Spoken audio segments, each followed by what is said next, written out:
నమస్తే, మీ పేరు? చంద్రశేఖర్ అండి. ఎక్కడండి మీది? వినుకొండ, పల్నాడు ప్రాంతం. ఏంటండి మరి వినుకొండ హత్య ఘటన ఈరోజు రాష్ట్ర వ్యాప్తంగా సంచలనం సృష్టించింది. ఒకవైపు టీడీపీ వాళ్ళే వైసీపీ అతన్ని హత్య గావించాడని చెప్పేసి మాట్లాడుతున్నారు. అసలు ఇందులో నిజాలు ఏంటి? వినుకొండకు సంబంధించిన వ్యక్తిగా మీరు ఏ విధంగా రియాక్ట్ అవుతారు ఈ ఘటన మీద? ఇదంతా భూత కల్పన అండి. జగన్ గారికి ఏమీ పని బాట లేకుండా మా వినకొండ వచ్చి వాళ్ళిద్దరూ ఫ్రెండ్స్. అసలు వాళ్ళు సంవత్సరం నాడు వాళ్ళిద్దరికి ఈ సంపిన అబ్బాయి ఇంటి మీద పోయి అతను వాళ్ళ అన్నను కొట్టి ఇంట్లో మోటార్ సైకిల్ అన్నీ కూడా తగలబెట్టి వాళ్ళిద్దరి కుటుంబ వ్యవహారాల్లో పార్టీని పూశారు. అసలు వాళ్ళిద్దరు వైసీపీ, మాకు తెలుగుదేశానికి ఎటువంటి సంబంధం కూడా లేదు. అది కావాలని ఏదో ఒకటి దొరికింది శవాల రాజకీయం చేయడానికి జగన్మోహన్ రెడ్డి వినకొండ వచ్చాడు. అంటే ఇది కుటుంబాలకి అంటే వ్యక్తిగత కక్ష సాధింపులకు సంబంధించిన హత్య తప్ప రాజకీయ పార్టీకి ఎటువంటి సంబంధం లేదంటారా? అసలు రాజకీయానికి ఎటువంటి సంబంధం లేదండి. వాళ్ళు ఇంటి పక్క ఇంటోళ్ళు, వాళ్ళకు ఒకరికొకరు కుదరక వాళ్ళు సంవత్సరం నుంచి ఇదివరకు ఒకసారి ఇదే ఆకాశి పండగ రోజు ఇద్దరు ఒక బార్ షాపులో కూర్చొని బీరు సీసాలతో ఒకరికొకరు గీసుకున్నారు. ఆ గీసుకున్న దాని మీద ఈ సంపిన అబ్బాయి అనేవాడు ఇంటికి వెళ్ళడా, వాళ్ళ ఇంట్లో వాళ్ళ అన్న వాళ్ళు ఉంటే వీళ్ళు కొట్టి ఆ ఇంట్లో సామాను కూడా పగలగొట్టి మోటార్ సైకిల్ బుల్లెట్ బండి ఉండగానే తగలబెట్టి అవన్నీ చేసినారు. చేసేవరకు ఈ అబ్బాయి మీద కేసు పెడితే శిక్ష కూడా అనుభవించాడు. కేసులో బెయిల్ తెచ్చుకున్నాడు, వచ్చాడు. ఇప్పుడు అదే మనిషి వాళ్ళిద్దరు కక్షపూరిత రాజకీయాలే కానీ రాజకీయానికి ఇది కావాలని పూసే వ్యవహారమే కానీ అసలు రాజకీయాలకి తెలుగుదేశం పార్టీకి ఎటువంటి సంబంధం లేదు. అంటే ముఖ్యంగా నిన్న మీ ప్రాంతంలో జగన్మోహన్ రెడ్డి గారి పర్యటనలో భాగంగా ఇది రెడ్ బుక్ ఓపెన్ చేసి ఈరోజు కక్షపూరితంగా టీడీపీ వాళ్ళందరూ కూడా వైసీపీ వాళ్ళని హతమారుస్తూ ఉన్నారు. ఇప్పటికే 36 మందిని పట్టణ పెట్టుకున్నారని చెప్పేసి రాష్ట్రపతి పాలన కావాలి రాష్ట్రంలో అని చెప్పి జగన్మోహన్ రెడ్డి గారు మాట్లాడడాన్ని ఎలా చూడొచ్చు బాబాయ్? అసలు అదంతా జగన్మోహన్ రెడ్డి కావాలని ఒక శవాల రాజకీయం కోసం వచ్చిండు వినకొండ. శవాల రాజకీయం తప్పితే నిన్న 10ంటికి కదిలిన మడిసి 5ంటి దాకా కూడా పాట పొడుగుతో నడుస్తూ జనానందరినీ పోగు చేసుకుంటూ ఊర్లో అందరినీ వాళ్ళ నాయకులకు చెప్పి పిలుచుకుంటూ ఒక యాలవెరిలాగా ఇదిగా వచ్చిండు. కానీ అసలు రాజకీయాలకు కానీ ఆ తాలూకాలు ఇట్లాంటి ఫ్యాక్షన్ ఏరియాలు ఎప్పుడు లేవు. అది కుటుంబ రాజకీయం. వాళ్ళిద్దరూ ఇండివిజువల్గా ఇద్దరు ఒకరి మీద ఒకరి కచ్చ కోసం చేసుకున్న రాజకీయమే కానీ వినకొండలో తెలుగుదేశానికి కానీ రాష్ట్రంలో తెలుగుదేశానికి కానీ చంద్రబాబు నాయుడు గారు ఒకటే చెప్పారు, మనము రాజకీయంగా ఎవరి జోలి పోవద్దు, ఎప్పుడు కార్యకర్తలు ఒక సిస్టంగా పాటించండి, ఆ క్రమశిక్షణ తోటి ఉండండి, అంతేగాని మనం మాత్రం ఒక మనిషి మీద కొట్టడం కానీ చేయటం కానీ వద్దు అని మా అధినాయకుడు ఆదేశాల మేరకు ఎవరు జోలి కానీ ఇప్పటికి వినకొండలో వచ్చి 2 నెలలైనా కానీ గవర్నమెంట్ ఎవరు జోలి కానీ ఎవరి వ్యవహారాల్లో కానీ ఎవరు పూసుకోలేదు. వాళ్ళ కుటుంబ సమస్య కాబట్టి వాళ్ళిద్దరూ ఫ్రెండ్స్, ఇద్దరు వైసీపీ బ్యాచ్. అది ఒక రవిడీకి వాళ్ళిద్దరు అనుచరులు.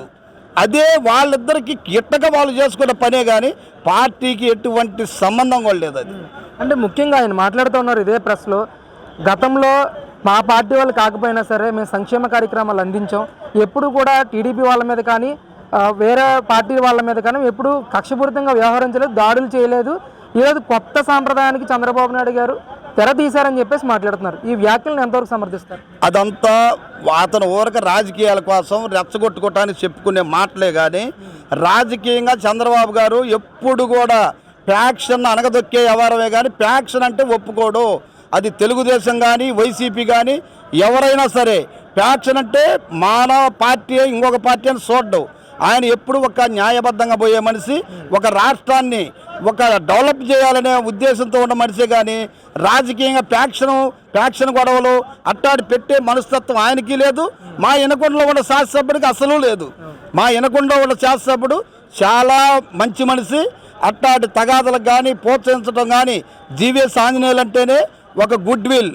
ఇప్పుడు 25 సంవత్సరాల నుంచి కూడా జీవీఎస్ ఆంజనేయులు ఇంతవరకు ఒక మచ్చ లేకుండా ఒక మర్డర్ల వ్యవహారం కానీ తగాదల వ్యవహారం కానీ ప్రోత్సహించే వ్యవహారమే కాదు.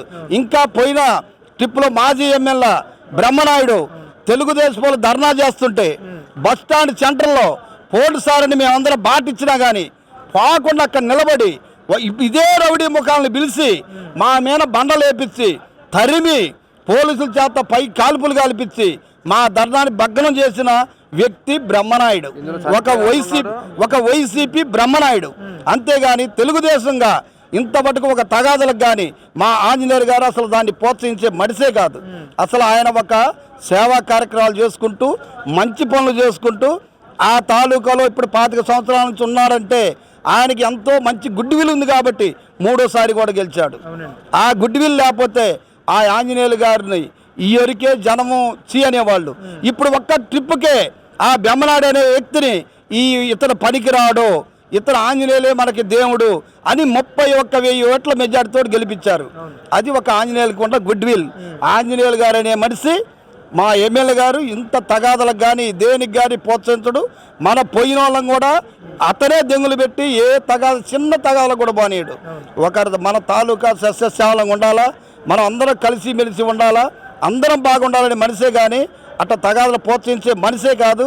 తెలుగుదేశం పార్టీకి అంటగట్టడం అనేది జగన్ చేసుకున్నది. అది కావాలని ఇప్పుడు దాకా అండర్గ్రౌండ్లో ఉండి ఇప్పుడు వచ్చి ఏదో ఒక శవం దొరికిందని ఆ శవ రాజకీయాలు చేసే మనిషి జగన్మోహన్ రెడ్డి.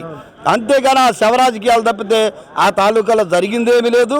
అది కుటుంబ సమస్య, ఇద్దరు ఫ్రెండ్స్ సమస్య, వాళ్ళు కొట్టుకున్నదే కానీ ఒక్కరికి కూడా తెలుగుదేశం పార్టీకి ఎటువంటి సంబంధం కూడా లేదు.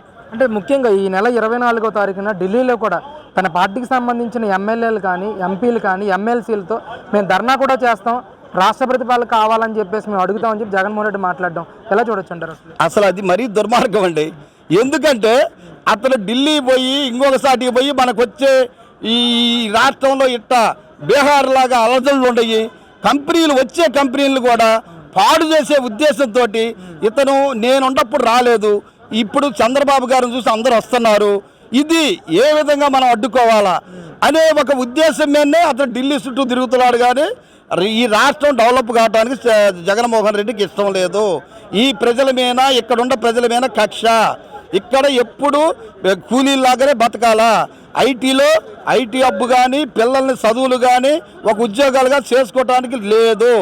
ఇతను ఎప్పుడు అతని కాళ్ళ కింద బతికే ప్రజలే ఉండాలా, అతను నేను ఒక మోనార్క్ని ఆ విధంగా ఉండాలనే కానీ ఢిల్లీ బాని ఇంకోసాటికి బాని ఈ రాష్ట్రం చంద్రబాబు సమక్షంలో సస్యశ్యామలుగా సాగుతుంది ఇస్తున్నారు. ఇది ఏ విధంగా మనం అడ్డుకోవాలా అనే ఒక ఉద్దేశం మీదనే అతను ఢిల్లీ చుట్టూ తిరుగుతున్నాడు. కానీ ఈ రాష్ట్రం డెవలప్ కావడానికి జగన్మోహన్ రెడ్డికి ఇష్టం లేదు. ఈ ప్రజల మీద, ఇక్కడున్న ప్రజల మీద కక్ష.